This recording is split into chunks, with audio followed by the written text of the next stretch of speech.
Hello everyone, welcome করছি on board with ছেত্রীর আরেকটি এপিসোডে। কোনো রকম কথা না বাড়িয়ে চলুন শুরু করা যাক।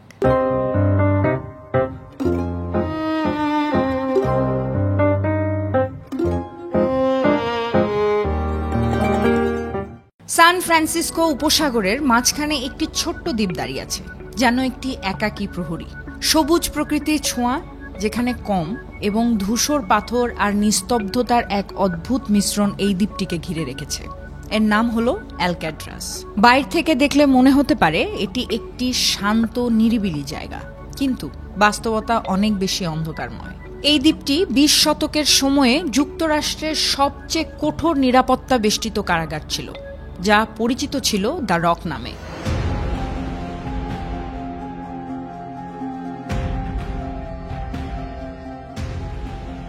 চারদিক ঘিরে উত্তাল সাগর, তীব্র ঠান্ডা পানি আর নিশ্ছিদ্র নিরাপত্তা, সব মিলিয়ে এটি ছিল প্রায় অপ্রতিরোধ্য এক বন্দিশালা।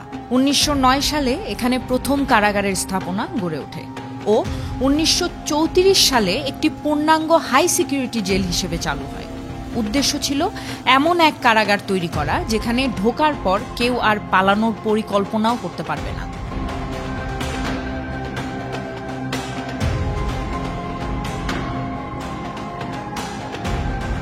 এখানেই রাখা হয়েছিল সবচেয়ে ভয়ঙ্কর অপরাধীদের, যাদের নাম শুনলেই রক্ত ঠান্ডা হয়ে আসে।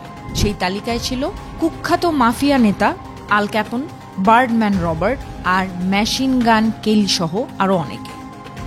১৯৬৩ সালের অতিরিক্ত ব্যয়ের কারণে এই কারাগারটি চিরতরে বন্ধ করে দেওয়া হয়, কিন্তু ডোনাল্ড ট্রাম্প ক্ষমতায় আসার পরে এই কারাগারকে আবারও চালু করার নির্দেশ দেন এবং দাবি করেন আলকাট্রাস থেকে কেউ কখনো পালাতে পারেনি। কিন্তু ইতিহাস কি বলে? উত্তরটা একটু ভিন্ন। ঘটনা ঘটেছিল ১৯৬২ সালে। দ্বিতীয় বিশ্বযুদ্ধ শেষ হলেও সমাজে তখনও বিশৃঙ্খলা বিরাজ করছে, মন্দা আর সামাজিক অস্থিরতা ছিল চরমে। সেই সময় জর্জিয়ার এক দরিদ্র কৃষক পরিবার থেকে আসা দুই ভাই, জন অ্যাংলিন ও ক্ল্যারেন্স অ্যাংলিন, ব্যাংক ডাকাতির দায়ে গ্রেফতার হন।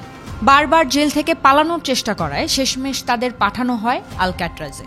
সেখানে তাদের পরিচয় হয় এক চতুর এবং ঠান্ডা মাথার অপরাধী ফ্র্যাঙ্কলি মরিসের সঙ্গে, যিনি ছোটবেলাতেই অনাথ হন এবং অপরাধের জগতে জড়িয়ে পড়েন। ফ্র্যাঙ্ক ছিলেন অসাধারণ বুদ্ধিমত্তার অধিকারী এবং আগেও একাধিকবার জেল ভেঙে পালিয়ে গিয়েছিলেন। আলক্যাট্রাজে আসার পর তারা একত্রে এক অবিশ্বাস্য পরিকল্পনা আঁটতে শুরু করেন। লক্ষ্য এই অভেদ্য দুর্গ থেকে পালানো। তাদের সাথে যুক্ত হন আরেক বন্দী, অ্যালেন ওয়েস্ট। তারা রাতের অন্ধকারে ধীরে ধীরে চামচের সাহায্যে নিজেদের সেলের পেছনের ভেন্টিলেশন ফাঁকা করতে শুরু করেন। এটা ছিল ধৈর্যের খেলা। প্রতিদিন কয়েক ঘন্টা করে এই খোঁড়ার কাজ চলত। শব্দ যেন বাইরে না যায়, তাই তৈরি করা হতো নানা বুদ্ধিদীপ্ত কৌশল। ৬ মাস ধরে চলে এই গোপন কার্যযজ্ঞ। এর পাশাপাশি তারা তৈরি করেন নিখুঁত একটি ডামি মাথা, পুরনো কাগজ, টয়লেট পেপার এবং সেলুন থেকে পাওয়া চুল দিয়ে বানানো, যা রাতে তাদের বালিশে রেখে দিলে মনে হবে যেন কেউ ঘুমাচ্ছে। পালানোর রাতের ঘটনা ১১ জুন ১৯৬২ সালে। সবকিছু ঠিকঠাক চলছিল, কিন্তু হঠাৎ গড়বড় বাঁধে ওয়েস্টকে নিয়ে। তার শরীর তুলনামূলকভাবে ভারী হওয়ায় তিনি ভেন্টিলেশন দিয়ে বের হতে পারেননি, তাই বাধ্য হয়ে এই পালানোর পরিকল্পনা থেকে পিছিয়ে যান।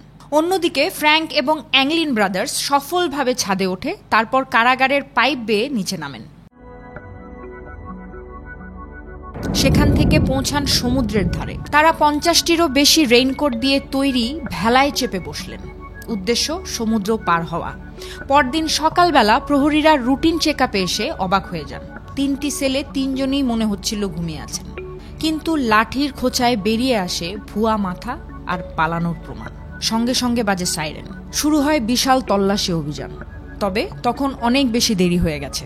তদন্ত এবং সন্দেহের সময়ে এফবিআই টানা ১৭ বছর ধরে এই কেস নিয়ে তদন্ত চালায়, কিন্তু তারা নিশ্চিত হতে পারেনি এই ৩ জনের কি পরিণতি হয়েছিল। ১৯৭৯ সালে শেষ পর্যন্ত তারা বলেই দেয় সম্ভবত তারা সমুদ্রে ডুবে মারা গেছেন। তবে বহু মানুষ আজও বিশ্বাস করেন তারা বেঁচে গিয়েছিলেন। কেউ বলেন তারা কাছের দ্বীপে গিয়ে গাড়ি চুরি করে উধাও হয়ে যান। এই ঘটনার ঠিক ১ বছর পরই অতিরিক্ত খরচের কারণ দেখিয়ে আলক্যাট্রাস স্থায়ীভাবে বন্ধ করে দেওয়া হয়। আজকের আলক্যাট্রাস দেখলে দেখা যায় এই দ্বীপটি দাঁড়িয়ে আছে এক জীবন্ত ইতিহাসের মতো। প্রতিদিন শত শত পর্যটক ঘুরে যান এখানে। তারা দেখতে আসেন সেই রহস্যময় জায়গা যেখান থেকে পালানো একসময় ছিল মৃত্যু ডেকে আনার মতোই। এই ঘটনা যেন প্রমাণ করে বাস্তব জীবন অনেক সময় কল্পনার চেয়েও বেশি চমকপ্রদ হতে পারে। আর সেই রাতের রহস্যই হয়তো আজও হারিয়ে আছে মহাসাগরের গভীরে, অথবা বেঁচে আছে সেই 3 বন্দির বিজয়ের হাসিতে, যা কেউ কোনোদিন চোখে দেখেনি তবু কল্পনা করতে পেরেছে।